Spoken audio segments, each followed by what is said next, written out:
राधे कृष्ण राधे कृष्ण। सूत्र 31। शब्द और उपपत्ति द्वारा महर्षि सांडिल्य इसको उभय पर कहते हैं। शब्द और उपपत्ति द्वारा महर्षि सांडिल्य इसको उभय पर कहते हैं।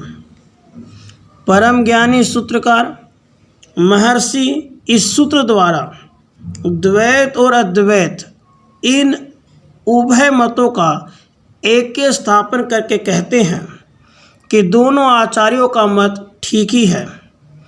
आत्मा ईश्वर का अंश है।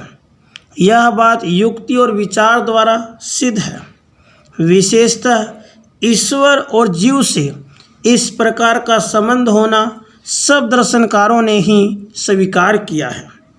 जब आत्मा अर्थात जीव ब्रह्म सत्ता अर्थात ईश्वर में विलीन होकर एक रूप हो जाता है, अद्वैतवादीगण उसी अवस्था को ब्रह्म सद्भाव कहते हैं। परंतु जब तक आत्मा ब्रह्म में लय नहीं होता तब तक उसकी स्वतंत्रता भी सिद्धि है। यदि जीव और ब्रह्म की एकता रूप ब्रह्म सद्भाव में कुछ भी क्रिया की संभावना नहीं है, तब जीव ब्रह्म की स्वतंत्रता में क्रिया का रहना भी उचित है। और इस कारण उस स्वतंत्र अवस्था में जीव को अपनी लघु सत्ता मानकर पूर्ण सत्तावान ईश्वर की उपासना करना भी उचित ही है। इस विचार से यही सिद्ध हुआ कि जीव अवस्था में द्वैत पक्ष यथार्थ है और मुक्त अवस्था में अद्वैत पक्ष भी यथार्थी है। इस कारण द्वैत और अद्वैत मत के आचार्यों में मतभेद कुछ भी नहीं है। केवल उनके शास्त्रों में स्वतंत्र अधिकारियों का स्वतंत्र अधिकार वर्णन किया गया है।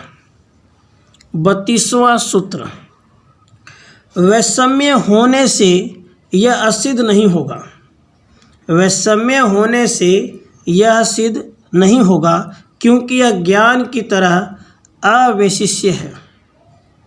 इन दोनों अवस्थाओं की एकता देखकर कदाचित जिज्ञासु गणों के हृदय में संदेह हो।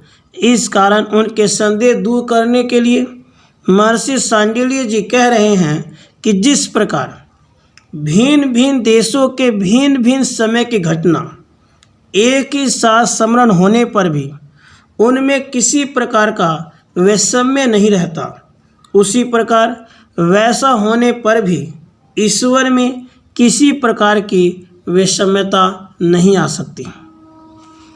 33वां सूत्र। परमात्मा में वैषम्य दोष स्पर्श नहीं करता क्योंकि ज्ञान द्वारा विशेष भावों की उपलब्धि हुआ ही करती है।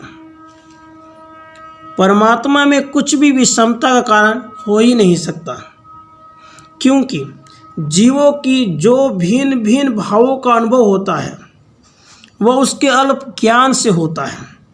परंतु ईश्वर जैसे सर्वज्ञ और सर्वशक्तिमान है वैसे ही त्रिकाल में रहेंगे।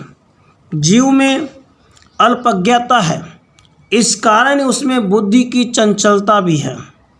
परंतु पूर्ण ज्ञान में ईश्वर में चंचलता रूप वैषम्य दोष हो ही नहीं सकता। 34वां सूत्र। ऐश्वर्यों में दोष स्पर्श नहीं करता क्योंकि वे स्वाभाविक हैं। यदि जिज्ञासु गणों के हृदय में ऐसा संदेह हो कि कदापि वैसा विचार करने में ईश्वर के ऐश्वर्यों में फेर पड़ सकता है, इस कारण उनके संदेह दूर करने के लिए महर्षि सांडिल्य जी कह रहे हैं कि ईश्वर के ऐश्वर्यों में कभी भी फेर नहीं पड़ सकता क्योंकि ईश्वर के ऐश्वर्य कहीं से लिए हुए नहीं हैं अथवा उपाधि मूलक भी नहीं हैं।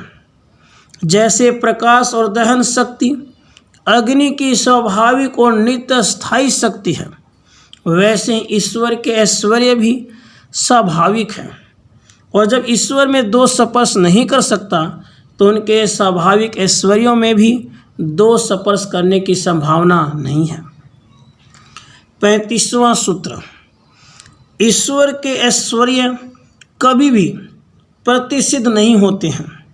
उनकी नित्यता भी देखने में आती है, परंतु जीव गुणों में वैसा नहीं है। जीवात्मा में ऐश्वर्य वर्तमान है, क्योंकि जीव अपनी शुद्र शक्ति के अनुसार थोड़ी बहुत सृष्टि आदि क्रिया कर सकता है, परंतु जीव में माया का विकार होने के कारण वह ऐश्वर्य परिस्फुट नहीं हो सकते, शामिल ही रहते हैं। भगवत उपासना द्वारा जब जीव में अविद्या का नाश हो जाता है, तब वही जीव श्रीरूप होकर ईश्वर की ऐश्वर्य राशियों का अधिकारी हो जाता है। परंतु जब तक जीव जीव ही रहता है, तब तक वह पूर्ण ऐश्वर्यों का अधिकारी हो ही नहीं सकता। श्री भगवान को अपने ऐश्वर्य इस प्रकार से लाभ करने नहीं पड़ते हैं। उनके ऐश्वर्य नित्य और स्वाभाविक ही हैं। राधे कृष्ण, राधे कृष्ण।